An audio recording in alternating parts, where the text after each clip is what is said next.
Vamos ao exemplo de máquinas térmicas aqui, né? Ele diz o seguinte: se uma máquina térmica retira por ciclo 500 joules de calor da fonte quente, então o primeiro dado que ele disse que ele tem 500 joules de calor da fonte quente. Então, Q1, lembre que Q1 sempre vai ser da fonte quente. Então, 500 joules. E rejeita 400 joules para a fonte fria. Então, fonte fria, Q2. Lembre que não é final menos inicial. Q1, quantidade de calor da fonte quente, Q2, quantidade de calor da fonte fria. Qual o trabalho obtido por ciclo? Então, ele quer o trabalho.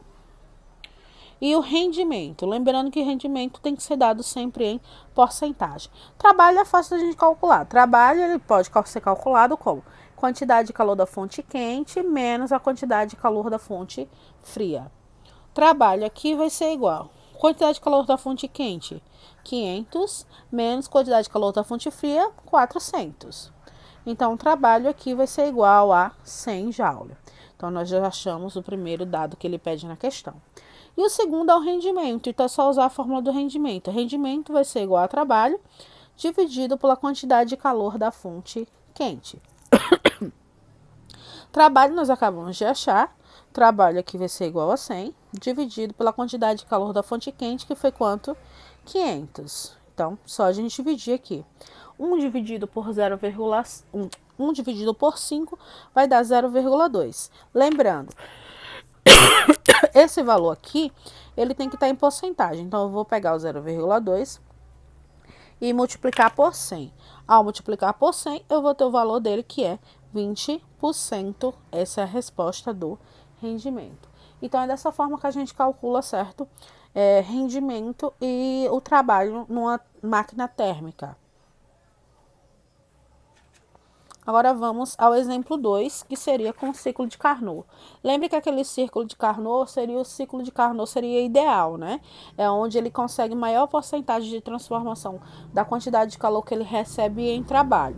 Então, é um pouco diferente o cálculo, só que a forma é um pouco diferente, mas é bem parecido com o do anterior. A temperatura é o seguinte: um gás perfeito realiza um ciclo de Carnot. Então, é aquele ciclo ideal, onde você tem um maior índice de transformação de energia, maior porcentagem de rendimento, vamos dizer assim. A temperatura da fonte fria é, fonte fria, temperatura 27 graus Celsius. Lembrando, temperatura da fonte fria é T2, não é T1, né? Porque ela apareceu primeiro, que é menor que a T1. Lembre, não é final menos inicial. Temperatura da fonte quente é T1 e temperatura da fonte fria é T2. Então, 27 graus Celsius. E a temperatura da fonte quente, 300, então fonte quente T1, 327 graus Celsius. Ele quer saber o rendimento do ciclo. Então, rendimento numa fonte de Carnot, a gente calcula como 1, menos quantidade, temperatura na fonte quente, menos temperatura, dividido pela temperatura na fonte, rendimento é igual a 1 menos temperatura da fonte fria dividido pela temperatura da fonte quente. Primeira coisa, lembre que as temperaturas sempre tem que estar em Kelvin, tá? Então, não pode estar em Celsius. Então, para isso, eu vou precisar transformar. Para transformar de Celsius para Kelvin, eu somo mais 273. Então, 27 mais 273 vai dar 300 Kelvin.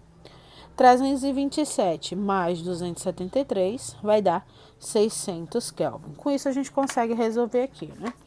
Substituindo lá na função. Rendimento vai ser igual 1 menos temperatura da fonte fria, no caso, 300 dividido por 600, que é a temperatura da fonte quente. Rendimento vai ser igual a 1 menos 300 dividido, eu posso cortar aqui os zeros, fica 3 dividido por 6, né, que vai dar 0,5. 1 menos 0,5 vai dar 0,5.